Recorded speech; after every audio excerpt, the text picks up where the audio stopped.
Chicago, during the Prohibition era, was a city gripped by violence and corruption.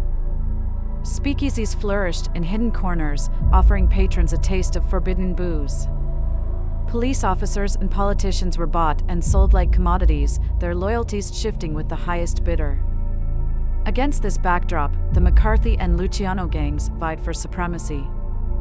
Vince McCarthy had built his empire through cunning, brutality, and a network of loyal men who would die for him.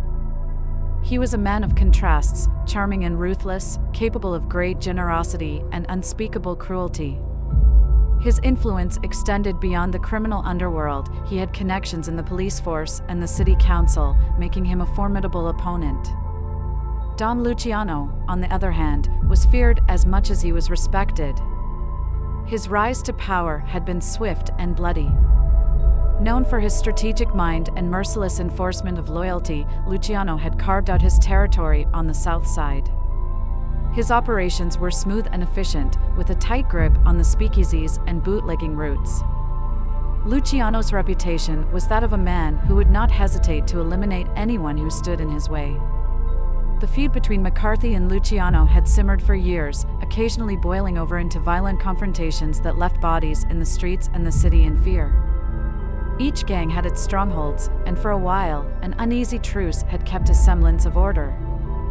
However, the whispers of a high-quality whiskey shipment arriving in McCarthy's territory threatened to shatter that fragile peace. Vince McCarthy sat in his luxurious office, the dim light casting long shadows across his face. His top lieutenants, including Danny the Bear O'Sullivan, Johnny Two Guns Doyle, and Mick the Knife Callahan, gathered around, discussing the potential windfall from the rumored shipment. "We can't pass this up, Vince," said O'Sullivan, his gravelly voice filled with determination. "If we get our hands on that whiskey, we can corner the market. Luciano won't know what hit him." McCarthy nodded, his sharp mind already calculating the benefits and risks. "We'll need to be careful. Luciano will have heard the same rumors. We have to move fast and be prepared for anything." Meanwhile, on the south side, Dom Luciano received confirmation from his trusted informant, Frankie the Weasel Russo, about McCarthy's plans to intercept the shipment. Luciano's cold eyes narrowed as he listened, his mind formulating a plan. "We'll let them think they have the upper hand," Luciano said, a sinister smile playing on his lips. "But when they go for the whiskey, they'll find more than they bargained for."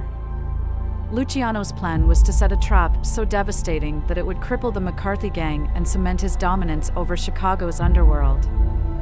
He ordered his most trusted men, including his right-hand enforcer, Tony the Hammer Santoro, to prepare for the ambush. The city buzzed with anticipation and fear as the day of the shipment approached. Both gangs made their moves with a deadly determination. For the McCarthy men, it was a chance to strike a decisive blow against their rivals. For Luciano and his crew, it was an opportunity to deliver a fatal blow to their enemies. As dawn broke on February 14, 1929, the stage was set for a confrontation that would forever change the landscape of Chicago's criminal world. The air was thick with tension, and every player in this deadly game knew that by the end of the day, the balance of power in the city could be irrevocably altered.